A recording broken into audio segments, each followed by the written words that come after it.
Okay, the D shape is last. All right, so the D box is going to be D shape.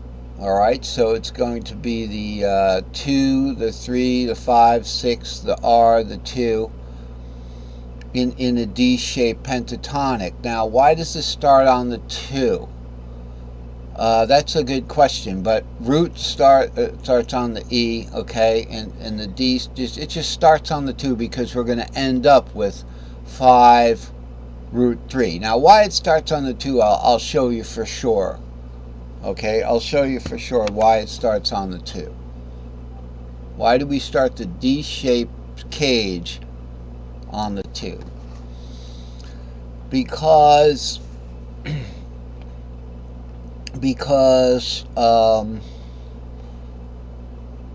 okay, hang on.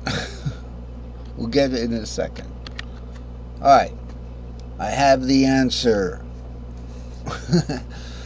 Looking up here, when you're playing on the bar, okay, so I mean on the open strings. This is my open string. This is my fret nut. Okay, here's a D.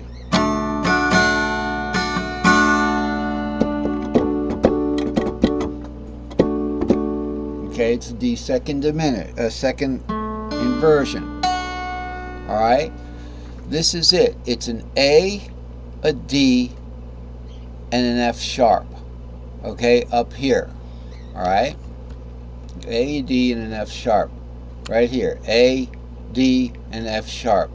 A is light blue, D is purple, okay, and F sharp is black right above the white key. The F's are white in my color scheme. So that's a D shape on the bar in what we call key of cage, where we're going C, A, G, E, D.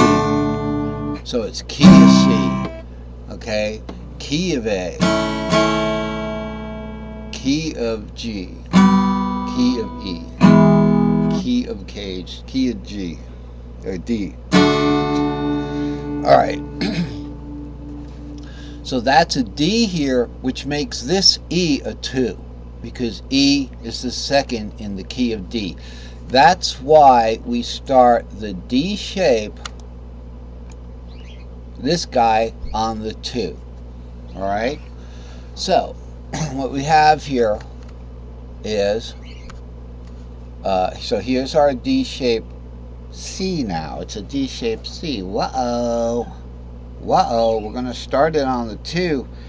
It is so far up there I can't even get the capo on it, except I can get it on it if I go an octave down. Here is the D shape C on my guitar. You can't do this on yours. It's too, it's like sinking into the, you can kind of do it. If you have the capo here, you can press this and just strum the top 3 strings and you'll get a D.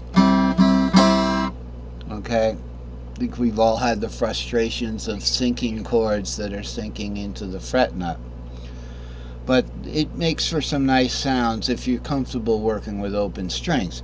It's just that the open strings, I've labeled them back here. Where's my finger? Right here. I've labeled them back there, and they're harder to see because they go off on an angle. I've even put a big sleeve with them labeled up like that so I could see them. I used to have that going on. I don't want to play just by inspection, you know, by looking at the notes. And the piano I want to play by inspection.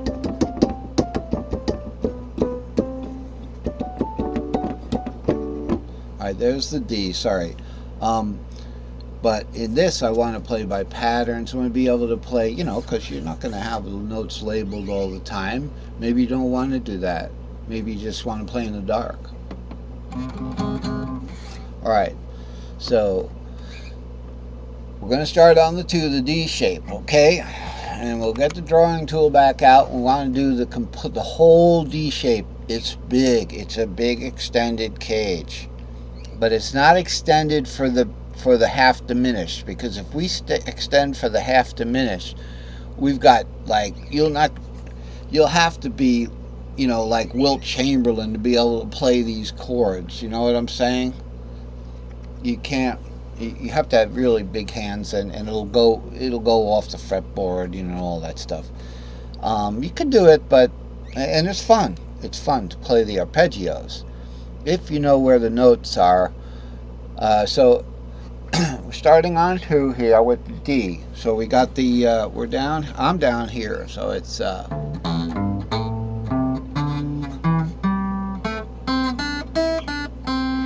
that's my C.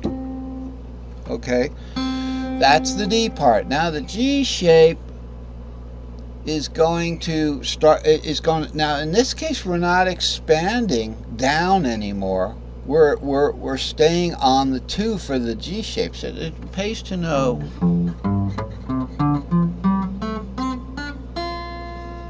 It's a G shape 4th, and that's an F. Remember, the G shape has a double root. But why does it say 4 there? Because it's an F. We're playing the F in the key of C. So this F will actually have that augmented, that horrible augmented 4th. So it'll be 4, 5, 6, 7. It doesn't go to the flat 7th. You would think 4 would go to the B flat. It doesn't. It goes to the Lydian 4th.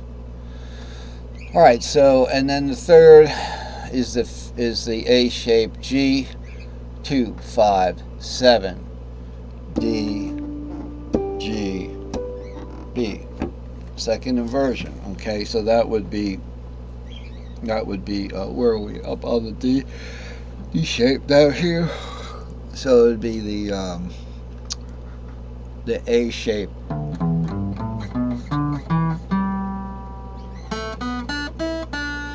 So the whole cage is really,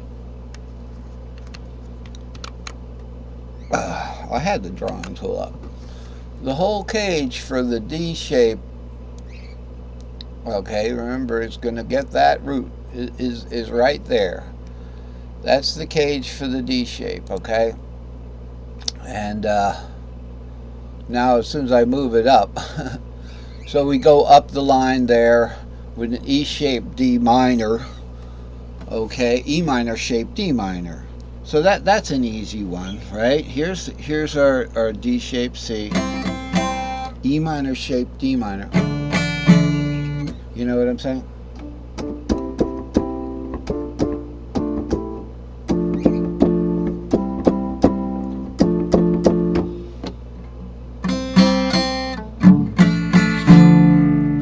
You hear the same thing? Okay. So one was second inversion and going to a first inversion there. So it sounded like it was going down, but it was actually going up the scale tone chords. And then a G minor shaped E minor. All right, look at the chart for this one. Okay, G minor shape. So here's our G shape. It's going to be G minor shape, G minor shaped D minor. Okay, guess what? We're not in the same G. We're not using the G shape from the 5th. The G shape from the 4th, rather. We're going to drop down. Okay, now we're in the cage, so we're going to slide down with that G shape for the E minor shaped G minor shaped E minor. Then we'll take it up a half for the G major shape. So we're just dropping it down 3, 5, 7 for the E minor. Okay, so it'd be I guess it'd be, all right, so it's a big cage, and so that's what I've been trying to get to, is how these shapes aren't always on the same exact fret. They could be 1 fret up or 1 fret down but they're within the